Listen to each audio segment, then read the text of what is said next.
I found them! I found them! I found my bag of loose screws after a year and a half.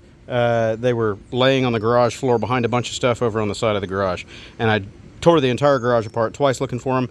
Never thought to look there. I walked by, I looked down, and I saw the edge of a plastic bag. Holy shit, there they are! The day's getting better. But then it gets worse, because I got to do all this to clean my air filter. Yikes. So I've got a K&N filter for the Silverwing, and I forgot to take pictures of it when it came out, but it's still pretty much the same color, black. It was dirty, man. That was in there for, I'm guessing, better than 12,000 miles. I cannot remember the last time I cleaned that, so yeah, definitely needed cleaned out. I'm going to let this soak a little bit with the K&N filter cleaner on it, and then re-oil it. My son just did that to his K&N filter, and he's scrubbing his bike down. Still haven't reassembled it after the valve maintenance, but he taped everything up that's important under here, and he's going through all the hoses and trying to use the, the gum out foamy engine cleaner. It's doing a good job. It's getting rid of all the schmoo on there. I think we got pictures of with schmoo, so yeah, you'll see the difference. The stuff really works. I like it. Good stuff. So anyway, messy driveway. Pieces always right before a trip. That's what you got to do to get into the air cleaner element on this thing. I went ahead and loosened up the box and took both sides off because I want to check some wiring over there on that side.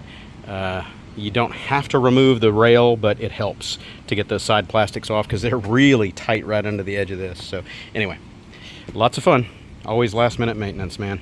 It'd be nice if I could just get on the road one of these times and not have to do all this right before a trip. Okay, so welcome to the carnage. I didn't want to tear this far into the bike as I am, obviously, but you got to do what you got to do. I need to put my wiring harness for the driving lights down through the plastics and all that, and the only way to do it is to pull the side covers and the center cover, and it's a lot of plastic and a lot of work. Seat has to come off, everything has to come off. So looking at this, I'm glad that I did not need to pull my fuel tank out, because you can't get the fuel tank out of this through the top. You've got to pull it out through the bottom of the scoot. So that means you're going to have to lift the bike, and all the bottom plastics have to come out. Everything has to come out, and the tank drops out of the bottom. Woo, buddy, am I glad I left that thing full of fuel that was treated and didn't rust up. Thank my lucky stars. Anyway, so I'm wiring this. It's 9:30 at night. Sorry for the mess. 9:05 at night. Yeah, so welcome to the fun. Night right before a ride. I never do anything the easy way. All right, kids. Well, while working on the underpinnings of the bike, and I was just putting my air filter back in, and it looks all nice and shiny and clean in here, and that's all good. But as I was wrenching, I noticed that I was seeing daylight through the bottom of this boot. Let's see if I can get it to hold still. Be still. Oh, look at the accordion. Oh man, that's just all over the place. So for this ride, I am going to continue my journey, but I'm going to duct tape, or more specifically gorilla tape this thing. I'm going to clean it up to where it's good and tacky, and I'm just going to gorilla tape this monkey and ride with it like that. But I'm going to have to order potentially a new airbox. I don't know if this snorkel is available as a separate piece, because it's kind of glued in. It's epoxied in, or not, it's like siliconed in. And it's got a bellows on this side, so it might be possible to buy just that snorkel. I'll find out, but yeah. I'm glad I caught that now. I don't know how long it's been like that. I haven't really ridden the bike in years, so hopefully that's a recent occurrence, and I hadn't been riding that way for the last 10,000 miles. Ugh. Okay, my anal retentivity is bothering me, so ouch. Ooh, that's sharp. Ow. I'm concerned about how much dirt might have been getting in there through that bellows, and it's just a recent development in the time that it's been sitting. So this is a clean white paper towel, and I'm wiping around inside the plenum here, the intake plenum, and it's coming out clean. There's nothing. So good news, man. I haven't been sucking dirt for 10,000 miles. If you can't fix it, duck it. Gorilla tape the hell out of it. That's about 3 layers of Gorilla Tape overlapping each other. There are no voids now. And as I was cleaning the rubber, it's so old and dry rotted, it started cracking even further along those creases, the bellows. But it's structurally reinforced with Gorilla Tape now. It'll survive this ride, then I'll pull it off of there. I'll see if I can replace just that snorkel. Otherwise, it's going to be the whole back side of the airbox. The joys of a 20-year-old bike. Well, apparently you can polish a turd. Here's the wing, all complete, put back together in its former touring and commuting glory. 2004 Honda Silverwing 600, and put it all back together, polished it up, did a bunch of work under the skin. I've got a few things that I still need to replace on it. There's a few missing fasteners here and there after 20 years. Surprisingly, I only lost 2 small screws during my teardown and its 10-year storage period. Pardon the junk in the background here. She's looking good. When I got under here, replacing the air filter, or cleaning the air filter, it's a K&N, I noticed that I had some intake boot cracks in the little accordion rubber piece that goes from the airbox portion to the intake plenum, and that was temporarily repaired with Gorilla Tape, but it seems to be holding for now.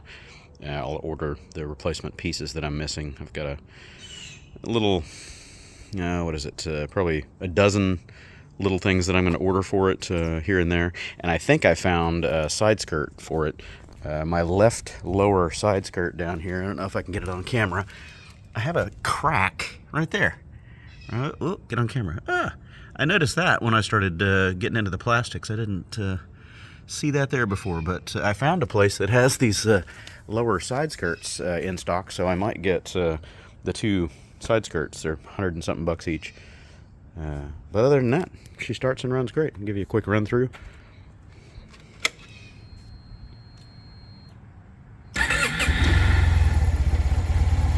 Purr. It's got 31,000 on the clock. Purrs like a kitten.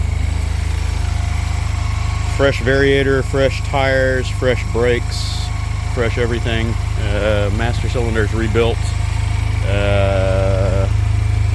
All the lighting is doing what it's supposed to do. My Givi Maxia Tech package case here also has the AdMore lighting. Has the switchback red amber LEDs in here for brake and turn signal. They're flashing on camera, but they don't normally pulsate like that. So AdMore third brake light bar and these, and they're all keyed together. So hit the switch and everything does a pretty flash in unison there. Like a spaceship coming down the road. What else can I say about it? Again, the LED signals here in the front are not flashing to the naked eye. That's just an artifact of the camera. So I've got a set of Denali D2s on here, driving lights, and this is mounted to a Dennis B lighting bar. One of the gentlemen from the Silverwing 400, or sorry, Silverwing 600 forum used to make a lot of accessories for the Silverwing, including tow hitches and all kinds of stuff. I don't know if he's with us anymore. It's been a number of years since he stopped making all the stuff, but it was always top-notch equipment, excellent stuff. Anyway, so Dennis B lighting bar, the Denali D2s, and these are the high-low version. Let me see if I can keep you on camera and hit the button. Whee! So keyed into the high beam. These are the dual intensity. They go dim and bright based on what beam you're running. That's it. Can't think of anything else to tell you about it. I'll come back to the project a little bit later today and discuss on my Raw channel or members only channel why it's not out on the road to Arkansas. I wasn't able to go on that trip. I'm not sure if I'm going to be able to go on that trip. There's some background issues that I'll discuss privately. So anyway, Silverwing's back on the road. I'll at least be riding it around for some commutes and try to do some local tours on it and see how things go. Okay, now that I've shut off the ignition and I've got the keys handy, I can show you the inside of this fancy Givi Maxia Tech case. The only gripe that I've got, well, two gripes that I've got about these big Maxia cases. First is they're kind of wiggly. I don't know if I can get the camera far enough back to show you that, but it kind of bobbles and flops around a little bit on the road. It's securely mounted, and the mount is super tight. It's the bottom of the box that flexes on these things. So what I'd seen many years ago is people were cutting an aluminum plate to match the inner floor plan of this thing on the bottom, and drilling and riveting through and adding that aluminum plate as a stiffener on the inside of the box. I don't have the metalworking prowess to do that, but anyway, so here we go. Second thing is you have to unlock it in order to open it, so that means you got to have your key. You know, kill the bike if you're on the same key ring, kind of annoying. And you have to have the key to open it, to take it on, off, whatever. The shad cases, normally you only need the key if you want to unlock them from the base or something like that. So anyway, turn the key, press, and open, and I'll see if I can get you far enough back to see all the goodness there. It's got the liner in it. It's got a luggage strap that holds your stuff steady. It chops your arm when you're not paying attention. These lines right here are for the turn signals that are routed up through the lid and here in the corners. So normally that wouldn't be there, but yeah. Anywho, and there's a red like document plate that goes up here, but I lost the two screws that hold it in moons and moons ago, so I need to dig around and find a couple of little self-tapping screws to put that in. So anyway, pretty cool. Now this is the Tech package. It has a electric release in here, and there's an electric connection down here on the bottom of the box for a remote fob. You can click the button to pop the lock on this thing remotely, but it's not working right now. I've got to check and see if there's a bad fuse either here or down on the harness. Anyhow, I tried the remote. The battery still works after 10 years. It was fine. I tested it and it had full voltage, but the solenoid here is not popping. Anyway, Givi Maxia. I think this is the E55, something like that. It's a 55-liter top case. Pretty nice. And then in the luggage box, that's my Mad Max modification in there. I put that Space Age, it's the open cell foam with the aluminumized facing and backing on it. It's used in race cars and all kinds of stuff to keep heat down. It's pretty fancy stuff. I lined this box one day. I tried to bring home my wife some gelato, and it was about a 15-minute ride to get from the gelato spot home when I lived up in Cyprus. And by the time I got home, the gelato was a pool down here in the bottom of this box. I was so annoyed that it couldn't make a 15-minute ride home, and that was in styrofoam containers. Anyway, it got so hot in this box it couldn't survive. So it made me mad. I tore the whole back of the bike apart, pulled that luggage box out, and insulated this thing inside and on the lower side in front of the motor. The whole front of the box on the outside of it here is insulated, and underneath this section is all insulated.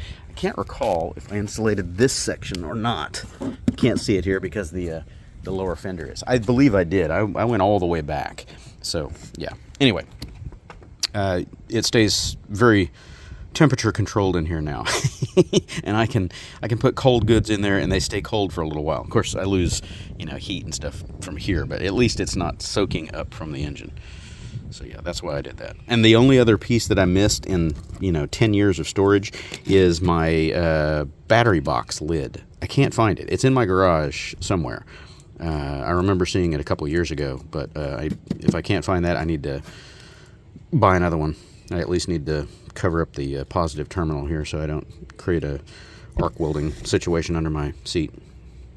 And then of course I've got my parking puck on a leash for when I park this heavy monkey at a campsite or whatever on soft ground. Oop, rotate.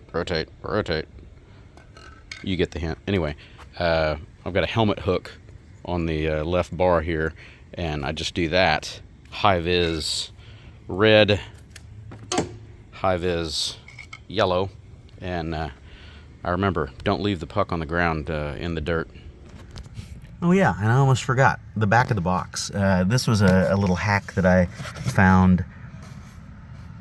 The luggage box light in here was always annoying me. It had issues. I think it was my latch up here that was leaving it on, and it ran my battery down a couple times.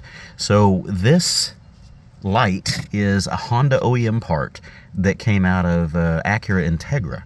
I checked all the dimensions, and it fits up just perfectly. And the neat thing is, it's got an on-off auto setting. I put a LED bulb in that, so this is the on setting.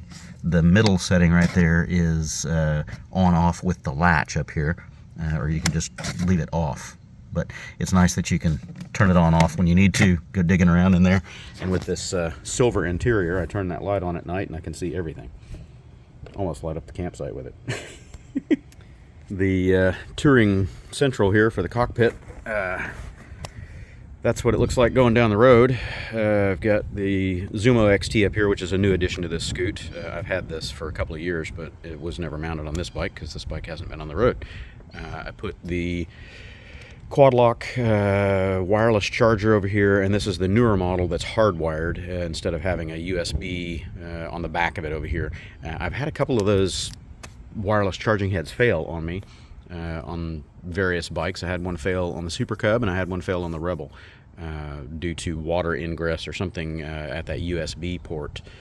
Even though they provide grommeted USB cables, I don't know, still went out. Anyway, this is the hardwired version that's 12 or 24 volt, and I've got that running down to an auxiliary fuse block that's behind the instrument cluster here in the nose of the bike. So that's powering this, and a couple of other items. What else? The Givi Airflow, we can't miss that. Now, this was the first bike that I ever installed the rider scan parabolic mirror, and it lives right here. I just haven't put it back on there since I cleaned and refurbished the bike. So I'll probably mount that rider scan right back here. But the Givi Airflow is a nice animal. It is adjustable. You pull your releases and you can adjust your height that easy. And that's if I sit up straight, my eyeballs are right here, so I'm looking just over the top of it. Camera view from my helmet obviously will be about right there. So anyway, I usually run it at about that high, about 2/3 up for most of my touring duties. I'm 5'7" so somebody up to about 6 foot, I think this Givi Airflow would work pretty well.